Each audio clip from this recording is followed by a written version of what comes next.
सईला जर विचारलं ना की सई मंचुरियन खाणार का, 0 मिनिटं लागतात तिला हो म्हणण्यासाठी. पण जर तिला मी म्हंटल ना की आज डब्यामध्ये कोबीची भाजी आहे, मग मात्र नाक मुरडलं जातं. सईच्याच नाही, प्रत्येक मुलाच्या बाबतीत असंच होतं. आज मंगळवार आहे, सईसाठी मी कोबीच काढून ठेवलेला आहे. पण कोबीची भाजी करणार नाहीये, तर छान असा पराठा करणार आहे, थोड्याशा वेगळ्या पद्धतीनं. सईला तर आवडेलच, त्याचबरोबर तुमच्या मुलाला सुद्धा आवडेल. चला तर मग करायला घेऊयात. इथे आपण कोबी घेतलेला आहे आणि तुम्ही बघू शकता छान मस्त एकदम बारीकसर असा हा चॉप केलेला आहे. 1.5 कप हा कोबी आहे आणि 1.5 कप कोबीसाठी आपण 2 कप गव्हाचं पीठ घेतलेलं आहे चाळून, आणि याच्यामध्ये चाळून घेतलेलं बेसन पीठ 2 चमचे, अर्धा चमचा ओवा,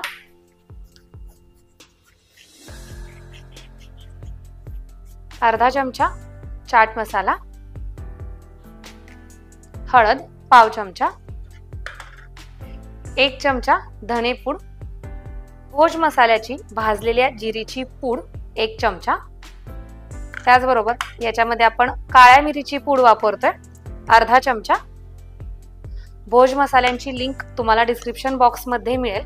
त्याचबरोबर आपण घरी तयार केलेली ही लाल मिरची पावडर चवीनुसार टाकायची. सध्या पावसाळा आहे आणि शेतामध्ये भाजीपाला पिकला किंवा उगवला तरी सुद्धा शेतकऱ्यांना चिखलात तो काढणं थोडंसं अशक्य होतं, कठीण होतं आणि मग मार्केटमध्ये सुद्धा येत नाही. तर त्याच्यासाठी पर्याय मी तुम्हाला अगोदरच सुचवला होता, जसं की आज सुद्धा माझ्या बाबतीत झालेला आहे. पावसामुळे मार्केटमध्ये अजिबात कोथिंबीर जी आहे ती व्यवस्थित अशी मिळाली नाही. तर त्याच्यामुळे मी उन्हाळ्यामध्ये तरतूद करून ठेवलेली होती की ही कोथिंबीर मी सुकवून ठेवलेली आहे, हवी तोपर्यंत आपण ही वापरू शकतो टिकवून ठेवून. तर तीच कोथिंबीर आज मी वापरणार आहे. कोथिंबीर टाकून घेते. या उन्हाळ्यामध्ये मला माझ्या बहिणीनं तयार केलेलं तिच्या हातचं लोणचं टेस्टिंगसाठी थोडंसं दिलं होतं. लोणच्याच्या फोडी सगळ्या संपल्या, पण जे खालचं तेल आणि मसाला आहे ते शिल्लक राहिलं.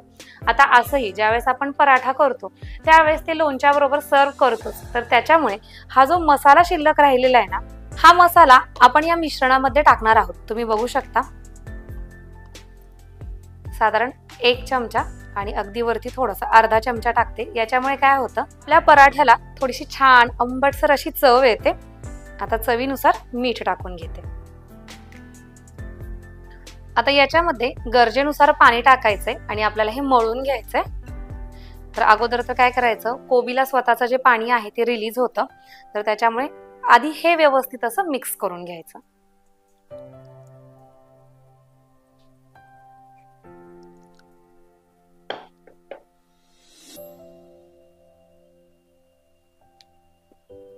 असं हे पीठ आपल्याला थोडंसं घट्टसर असं मळून घ्यायचंय. खरं तर कोबी जे आहे ते स्वतःचं पाणी रिलीज करतं, तर त्याच्यामुळे मला 3 ते 4 चमचे गव्हाचं पीठ एक्स्ट्रा घ्यावं लागलं. मग तेव्हा कुठे आपलं पीठ अशा पद्धतीचं मळलं गेलेलं आहे. आता तुम्ही याला रेस्टला ठेवायचंय साधारण 10 मिनिट. 10 मिनिट झालेले आहेत आणि आता आपण आपला पराठा लाटायला घेतोय. इथं आपण गव्हाचं पीठ वापरतोय पिठी म्हणून. आता कसं आहे ना, तुम्हाला जर हवं असेल ना तर तुम्ही याला ट्रायंगल करू शकता, ट्रायंगल शेप मध्ये, किंवा स्क्वेअर करू शकता. आणि नाहीच काही गडबडीत झालं तर आपला ठरलेला गोल तर आहेच.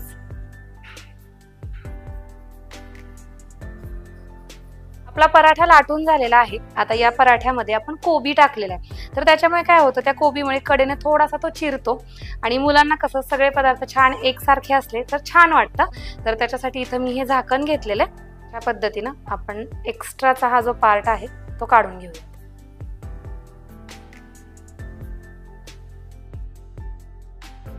गॅसवरती आपण पॅन गरम होण्यासाठी ठेवलेला आहे. हवा असेल तर तुम्ही तेलाचा सुद्धा वापर करू शकता, पण इथं मी तूप टाकणार आहे.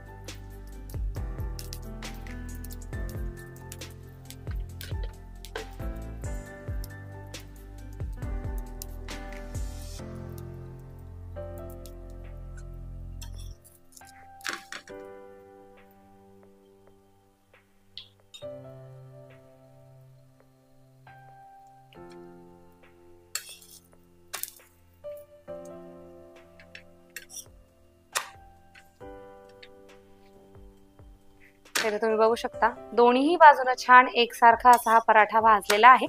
काढून घेऊयात. सेम अशाच पद्धतीनं आता आपण आपले राहिलेले पराठे देखील तयार करून घेतोय।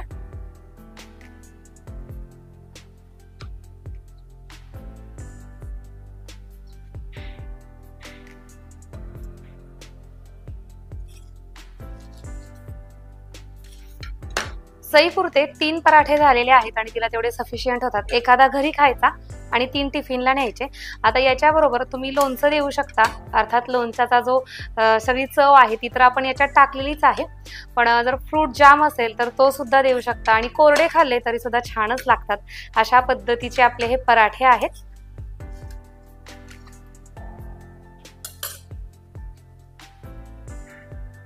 सईचा टिफिन आजचा आपला जो मेनू आहे तो म्हणजे कोबीचे पराठे, त्याच्यासोबत मी टोमॅटो सॉस देत आहे आणि सोबतच अंजीर। एकदम आपण कसं म्हणतो हेल्दी असा तिचा टिफिन तयार झालेला आहे। आता आजचा पूर्ण व्हिडिओ झाला तरी सुद्धा सई तुम्हाला दिसली नाही, कारण की आज उठली तर लवकर होती, पण काय झालं तिचे डॅडी फिरायला गेले तर त्यांच्यासोबत ती पण निघून गेली, त्याच्यामुळे आज ती तुम्हाला दिसलेली नाही। जर उद्याच्या व्हिडिओमध्ये तुम्हाला तिला पाहायचं असेल तर कमेंट करून मला नक्की सांगा, त्या सगळ्या कमेंट्स मी तिला वाचून दाखवते, म्हणजे मग ती तयार होते। हो मम्मा मी पण येते व्हिडिओमध्ये असं। चला तर आजचा आपला हा मेनू तुम्हाला कसा वाटला कमेंट करून नक्की सांगा। हा आणि उद्याच्या टिफिन मध्ये तुमच्या मुलाला सुद्धा हा तुम्ही करून द्या। उद्या रात्री ठीक 9 वाजता भेटूयात एका नवीन रेसिपी सोबत। तोपर्यंत बाय बाय।